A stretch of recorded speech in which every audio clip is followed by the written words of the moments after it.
nafsu bin nafsi, nyawa dibalas nyawa. Apa itu? Orang yang membunuh. Man qatala nafsan bighairi nafsin faka'annama qatalan nasa jami'a. Siapa yang membunuh satu orang, maka dia seakan-akan sudah membunuh semua orang. Begitulah Islam memandang. Hadhihi ummatukum ummatan wahidah. Ini umat yang satu.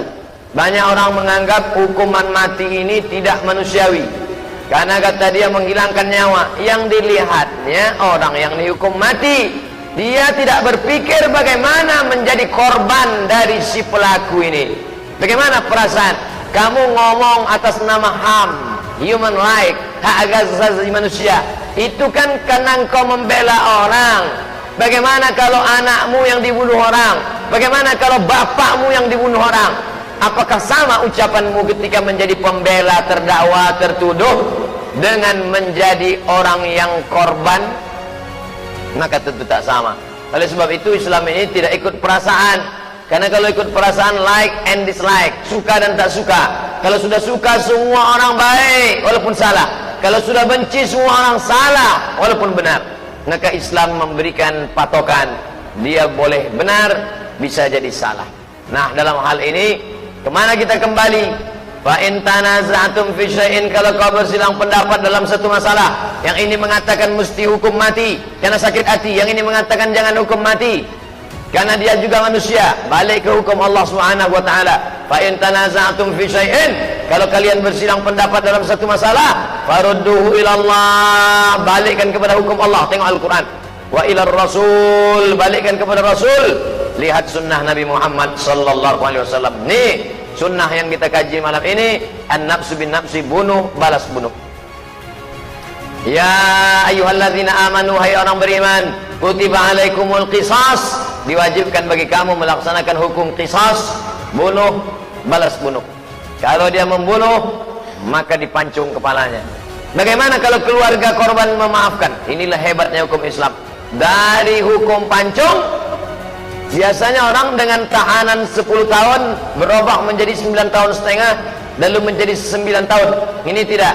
Dari hukum pancung bisa menjadi bebas. Carilah hukum di dunia ini, dari hukum mati bisa menjadi bebas. Sebab apa?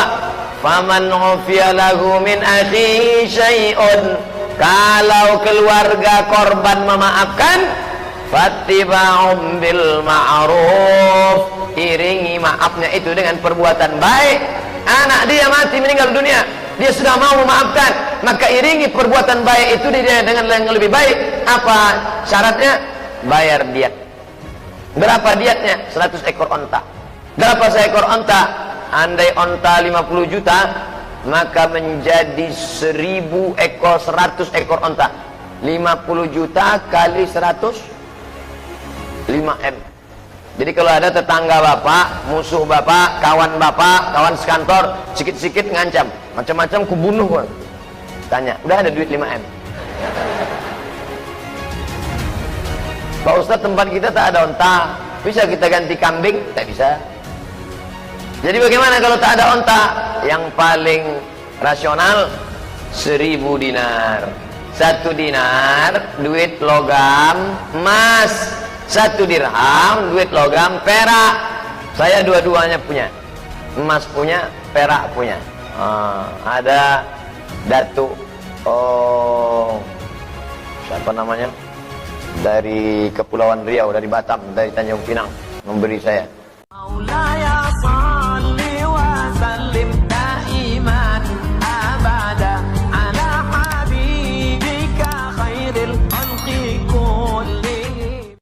Dugaan langgar etik berujung 30 hari, Ferdy Sambo dibago brimob.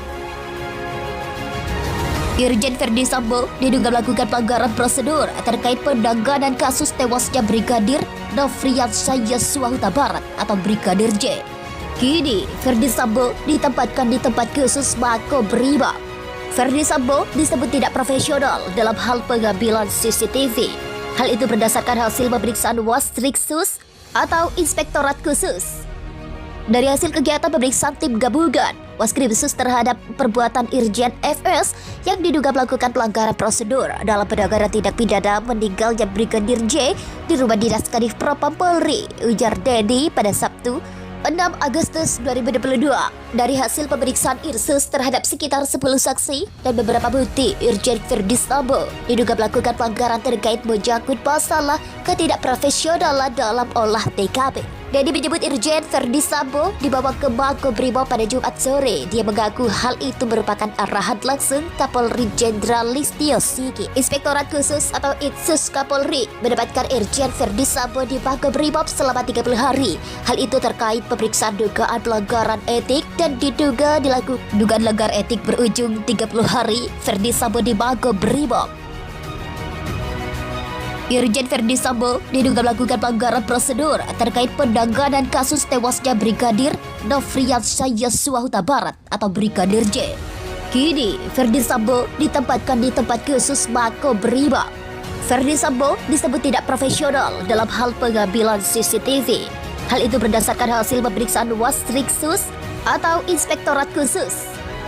Dari hasil kegiatan pemeriksaan tim gabungan Waskripsus terhadap perbuatan Irjen FS yang diduga melakukan pelanggaran prosedur dalam penanganan tindak pidana meninggalnya Brigadir J di rumah dinas Kadif Propam Polri, ujar Dedi pada Sabtu 6 Agustus 2022.